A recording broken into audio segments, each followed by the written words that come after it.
Welcome to Vietnamese Ghost Stories. For international audiences, we adapt some Vietnamese names into English for easier listening. Tonight's tale is called The Old Hospital Corridor, Episode 10. There was once a hospital on the outskirts of the city, built during the French colonial era. At first, it served soldiers. Later, it became the provincial hospital. But in the 1980s, a terrible fire consumed the building. The blaze spread from the third floor to the entire ward. More than 50 patients, most of them elderly and children, perished that night. Since then, the hospital had been abandoned. Locals whispered that every night, the long corridor of Block A echoed with screams, running footsteps, and the acrid stench of burning flesh. Some swore they had seen a woman in a white patient's gown, her hair singed, her face charred, wandering endlessly through the halls. Over time, the hospital became forbidden ground. No one dared to enter, except for reckless young people testing their courage. Many ran out terrified, and some never spoke of what they saw again. Mark and Anna were journalism students, fascinated by supernatural tales. Together with two friends, Peter and Lily, they decided to film a documentary inside the abandoned hospital. Peter grinned as they prepared their gear. They say this corridor is over 100 meters long. Walk through it at midnight, and you'll hear someone calling your name. Anna frowned. Don't scare me. We're here to film, not to summon ghosts. Lily forced a nervous laugh. At least we're going in as a group. Maybe it will be fine. That night, they carried cameras, flashlights, even incense sticks. The rusty gate creaked open with a groan, echoing like a warning. Inside, the air was unnaturally cold, even though outside, the night was stifling.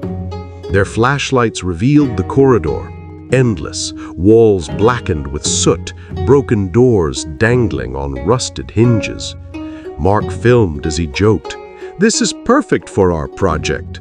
Add some sound effects, and it's a horror movie, already." Anna wrinkled her nose. "Do you smell that? Burning flesh." Lily shuddered. "It's just mildew." But Peter froze, his face pale. "I swear I saw someone in white walk across the corridor." They shone their beams. Nothing. Only dark stains on the walls, shaped like human shadows. As they walked deeper, footsteps echoed. At first they thought it was their own, but soon another rhythm joined, dragging, uneven, like someone limping behind them. "Who's there?" Mark shouted. Silence. Only the wind whistling through broken windows. Then Lily heard it, a whisper right by her ear. "Lily! Lily!" She screamed, spun around. No one stood there. Anna hugged her tightly, whispering, "We shouldn't be here." Peter muttered, "We came this far, let's keep going."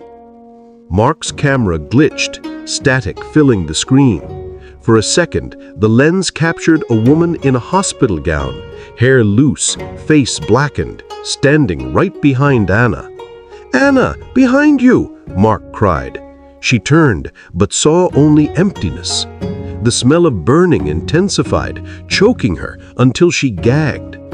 Suddenly, every door along the corridor slammed shut at once, the thunderous noise echoing like screams.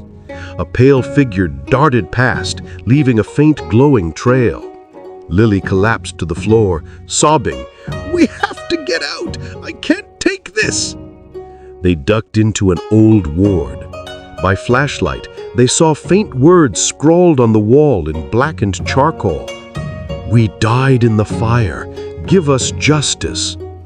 Peter's voice shook as he read, They want justice." At that moment, the door slammed shut. Heavy footsteps scraped closer. A woman, burned and blackened, walked through the wall itself. her hollow eyes fixed on them.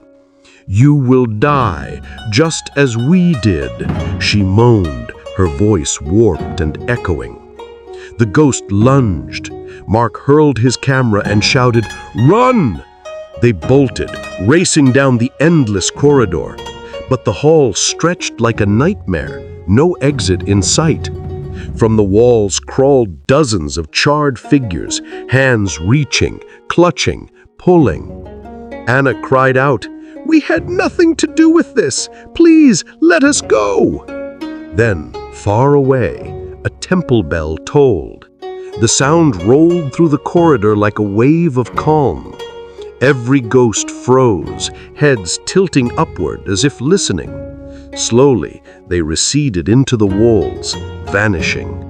Silence returned. The group collapsed, drenched in sweat, their hearts pounding.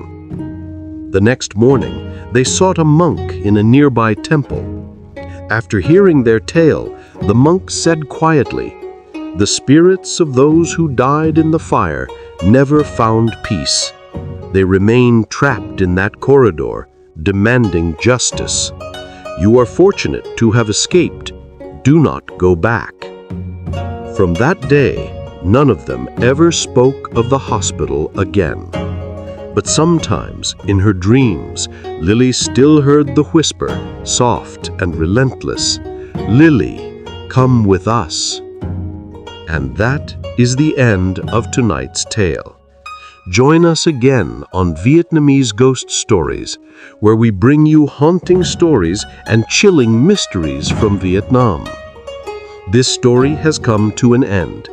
If you enjoyed it, please like and subscribe to Vietnamese Ghost Stories to support us in bringing you more terrifying tales. Thank you, and see you next time.